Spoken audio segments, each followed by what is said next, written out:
All right, this still had the wrong front end on it. I put a P200 front end on it, which is over there, see it? And the headset of a P200. I got a parts bike and I changed it and I painted it and I put this and put it back on here.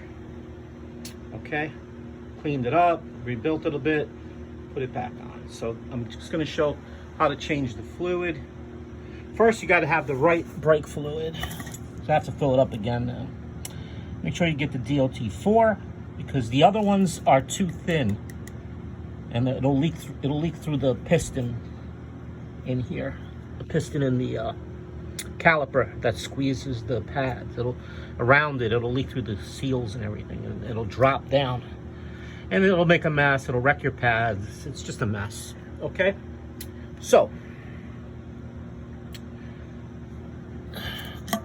all right. Now, this is an older model front end from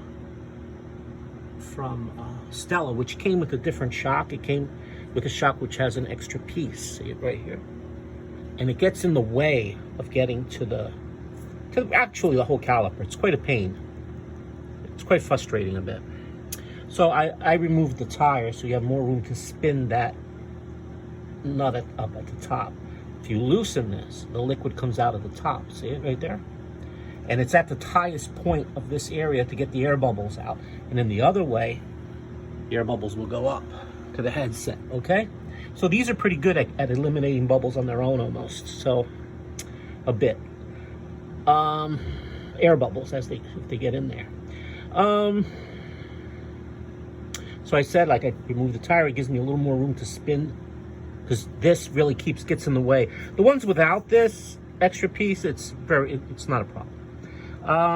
All right, now you want to put a tube at the top end of this that fits perfectly in there. See it? And then right there, and you want it to turn back into kind of the can or something, or not the can, or into a container, because the liquid you have in there is going to be old. So you want it to turn into some type of container. Okay, this one's going to be fresh and new, so whatever comes out will be pretty clean, but I'll probably turn it into some kind of container and dump it because it's probably be contaminated. So if you're having a problem finding a tube that fits this end perfectly, see this tube? That fits that end up in there perfectly. It's kind of hard for me to film this. That piece right there, it's at the top, and then you can spin the nut while it's still on there. You can get a fuel line from a scooter shop, like standard Vespa, old Vespa, or Stella. Just get an extra one. And this is from SIP, which is really nice. The ones from there are really flexible, and you can turn it any way you want into anywhere. And this will fit perfectly as well. It's very tight, which is good. You know, it'll fit on here. Very tight. And then you just cut it to the length you need. All you do is just order an extra one if you ever order these. And I also get one of these containers. It's a nice tip. Put the liquid in here so you're not dripping it everywhere as you put it in at the top. I'll show you the next part in a moment. Let me get set up. All right, this is the oil reservoir. Now, turn the handle. See, if you turn this handle this way too much, it's on an angle that way. If you turn the handle too much this way, it's on an angle that way. So just level out the handle so that it's nice and flat. The top of here is nice and flat. The way you turn the handle till you think it's pretty level, this way you can put more liquid in it without it going everywhere. All right, I'm going to take the screws off. All right, the top's off, it's wrapped, and if I pump it here, it's moving the liquid down through there and out, and you can see it. Kind of see it move, and it's already full. All right, but I couldn't get it working at first because the pump was full of air because this thing wasn't used for a long time and it was empty. So the pump got full of air and it wouldn't work.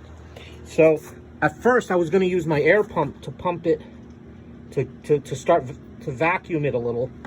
But all I really had to do, and it sounds gross, was just give a little vacuum with my mouth, just a drop, just to get a little bit into the pump up there, and it started. You won't have that problem if you're changing the fluid the way I told you, by opening it and slowly pumping the old stuff out.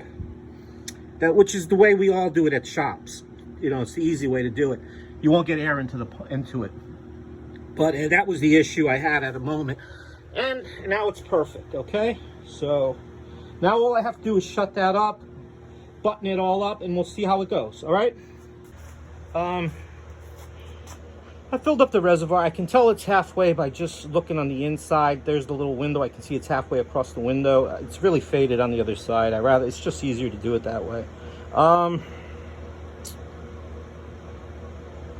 This liquid loves to get everywhere, so it actually shot out of the damn thing from the pump and onto the floorboard. So I had to wipe the floorboard. I had to wipe around here. And then this container dripped a little bit, so I had to wipe over here. You know, just go and wipe the bike down, because you don't want that stuff sitting on the bike. So I just spray it down a few times, wipe it down, and you know, and then wipe down anywhere around the pad, a disc, everywhere, if it gets anywhere there.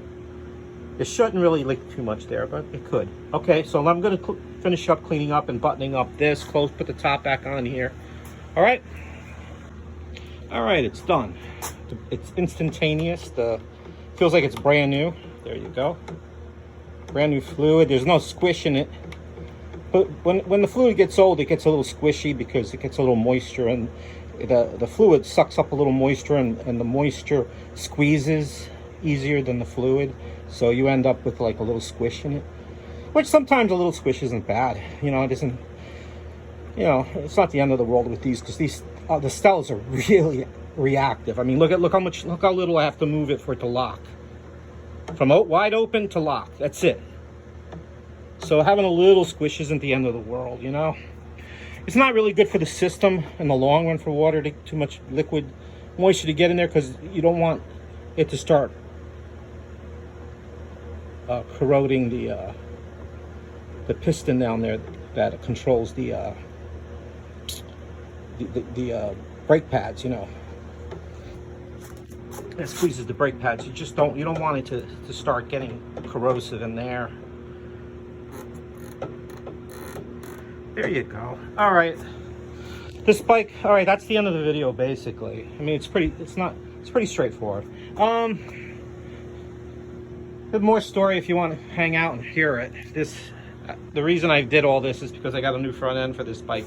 It had this P200 front end on it, like I said earlier. It's a mess in here because I've been trying to get this done pretty quick. And, you know, I had to change the bottom of the headset. I had to paint that. I had to hook up the whole thing new. You know, I had to run the lines, the hydraulic line for the brake through here.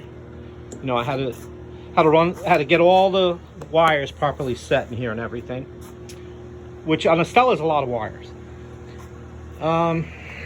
Everything works. Just let me kick this thing over. All right, let me give it a little kick.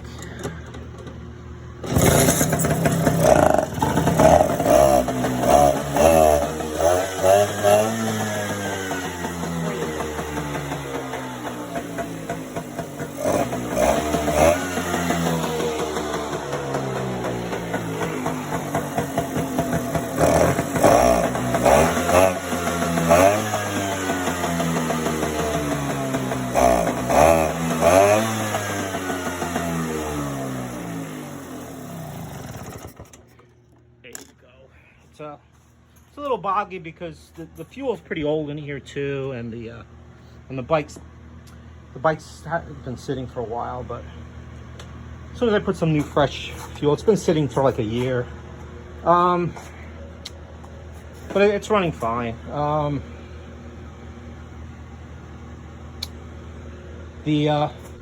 got this as a parts bike. I was gonna rebuild it. Now the guy I bought it from, I got it as a parts bike, but he said, you know, if I find the bill of sale, I'll send it to you. I said, all right, whatever. And I looked at it, and he said, well, I have it. I'll send it to you. But if you're rebuilding the bike, sell it to me. I said, all right. I looked it over. I said, you know what? I probably could save this bike. So I was like, all right, I'll try to save it. But he never sent me the papers. And when I called him, he's like, I'm going to hang on to the papers till you finish rebuilding it. And I'm like, I want the papers. I'm not going to rebuild it without having the papers. So now it's a parts bike again because he won't send me the bill of sale now, the title. And my bill of sale is probably worthless if he has the title. So that's how it goes. So now it's a parts bike again. So I put the front end on here, which had a P200. And the real reason I didn't really want to rebuild it was because the case was, after I opened the case, I saw that a part that holds the bearing on one side popped off. I'm not quite sure if I can fix that. So the bearing kind of moves in there. So it probably needs a new case. That's $400 right there, you know, after shipping for a case. So, you know, I don't know. I don't know if it was worth it, you know, because the piston the engine was blown, so it needs a new piston. It needs a new crank because you always have to change the crank in those, and it adds up. And then it needed a lot of other things. There's a lot of it was in an accident too, so one of the cows was smashed too bad, and I couldn't really fix it. I tried to bang it out, but it was twisted too much to ever fit properly.